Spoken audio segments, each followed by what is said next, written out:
The streets be cold, dog, just like it says in the book. You know, this world is fucking cold and cruel, especially when you're a male. Society likes to do this thing, and not just society, but people around you. They like to do this thing where when you've been bashed by negative experiences and your brain has basically turned into mush, and every day is an absolute nightmare, and it's difficult to get out of bed in the morning. You literally fall out of bed and start crawling to the bathroom, hoping for some sort of leniency, but that leniency never comes because when you are down and out in life, people tend to kick you in the mouth while you're bleeding out on the ground. It is so fucking sinister, I can't even wrap my head around it. For example, say if you are a guy that's had constant rejection in the dating world, constant rejection by peers, then people around you like to gaslight you into thinking it's entirely your fault. That is some sort of choice you made to be in the shit. That it's something you gotta fix yourself. You gotta pull yourself up by the bootstraps, bro. You gotta invest in a better personality, bro. It's entirely your fault that you are getting rejected by women and that people basically do not want to associate with you. If you look at sort of people that are, well off in life in terms of good looks, they normally tend to have a snowball effect in their personality where they are sort of, let's say, semi ignorant, constantly bolstered by good experiences so that they can project a good personality onto the world and their peers around them. But that only happens when you have a good basis to begin with, aka as a male, you are tall, attractive, and so on. If you are a guy that has good things going for you, that have been blessed to you randomly, then of course you are gonna interact with people in a positive way and you are gonna see the world in a more positive light. You can be ignorant because you don't really have to see or understand the darker side of people.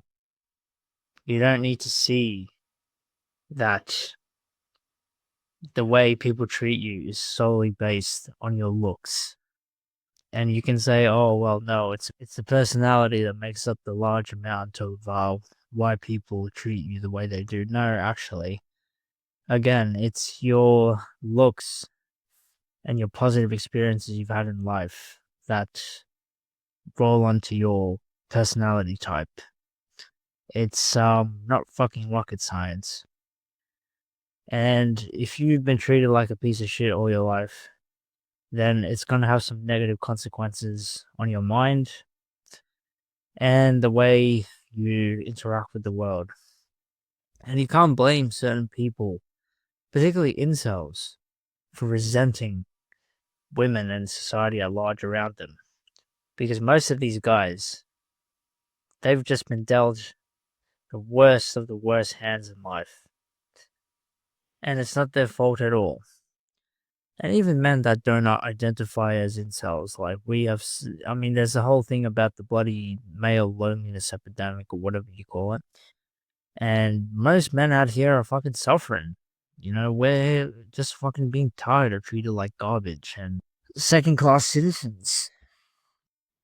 Well, then they go, okay, well, you gotta build up some resilience or something. I'm sorry, but it's a little difficult to build up resilience when you're constantly being shattered into dust. I mean, there's only so much you can come back from before, you start to kind of really resent a lot of things in life. And it is like pretty stupid how a lot of people just think, oh well, you can just endlessly improve, endlessly grow. Now, there comes a point in time where you got to accept certain facts. because it will make your life a lot easier knowing the position you stand in. You need to understand your limitations and you need to understand your weaknesses. You need to understand when so many words when it's over. Now, that doesn't mean don't try, but try with a sense of realism. Understand that you are playing this game called life on a difficulty most people are not playing on. And just going back to the whole male loneliness epidemic, it is funny how it's, really taking off in the media and whatnot, and it's, a constant spotlight issue. But then I don't know about you guys, but if you observe people around your life, they seem to have it pretty normal. Like most of them would have a girlfriend, will, you know, be doing semi okay ish in their career, given their age bracket. I mean, it all really depends on that. But yeah, they just seem to be ignorant of all these facts that seem to plague our lives so much. So I don't know, it's almost like this weird double reality. But as far as I'm concerned, the whole loneliness thing and being a constant social reject, well, it tends to ring true in my life. I don't know about you guys, but that's the life I'm living currently. And yeah, I'm just basically doing what I can to make it through to the next day until I eventually get called onto the eternal. So yeah, there's that. Um, but yeah, we get spoken down to a lot in life, and it's bad enough without having to hear all the bullshit crap that people spew about confidence and personality goes a long way and this and that. I mean, yeah, sure, it goes a long way, but again, you need to have a good building base for it to take off. Most people aren't that lucky, unfortunately, to have a good base. The gods truly do favor some and not others, unfortunately. And it's all just a fucking random algorithm. And it's basically retarded.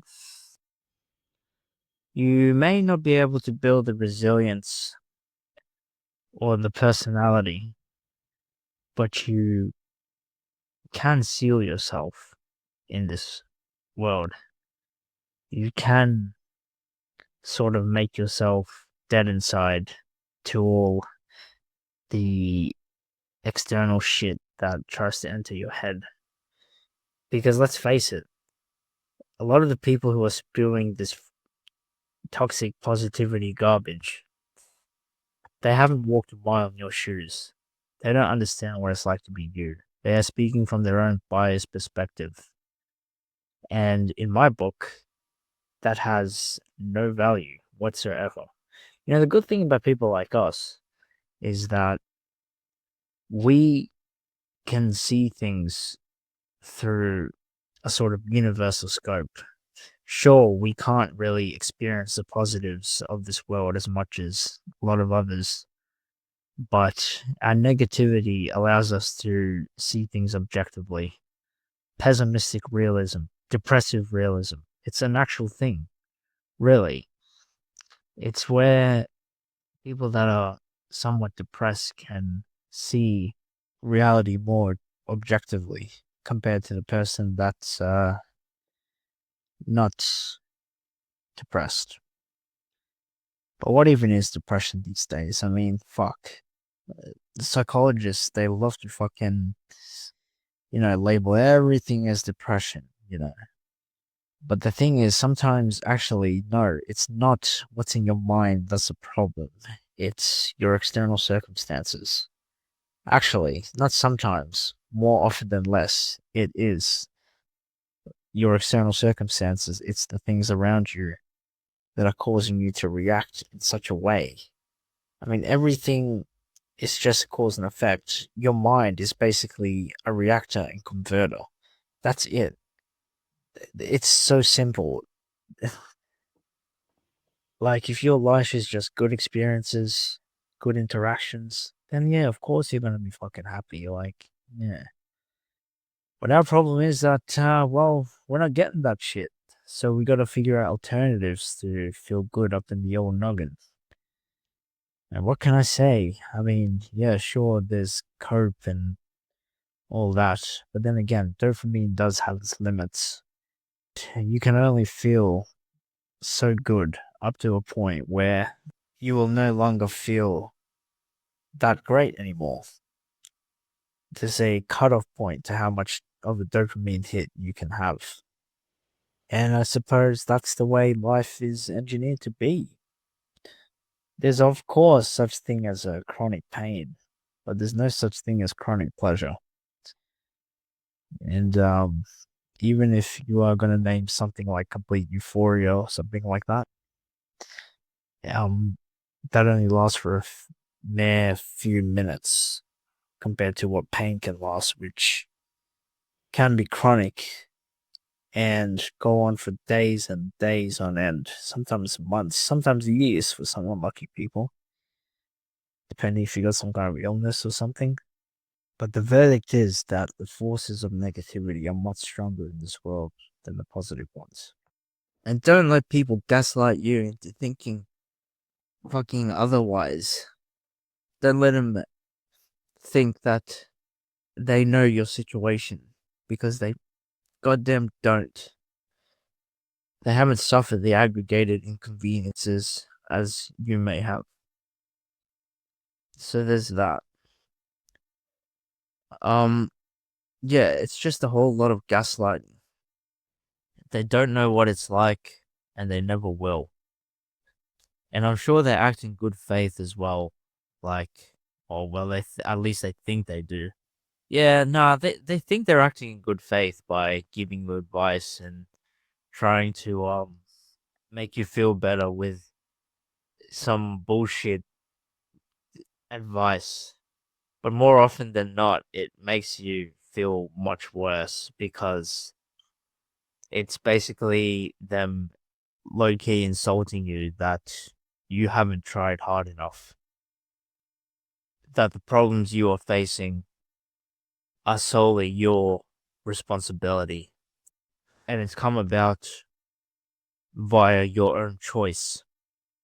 And as if we had a choice to begin with, when nobody had a choice. Everybody was just thrown into life and expected to make do with what they have. So there's that. Anyways, I just thought I'd make a quick video for this week. Hope you guys enjoyed this one. Please like, comment, and subscribe, and I will see you on the next one. Thanks so much for watching, guys. Alright, peace.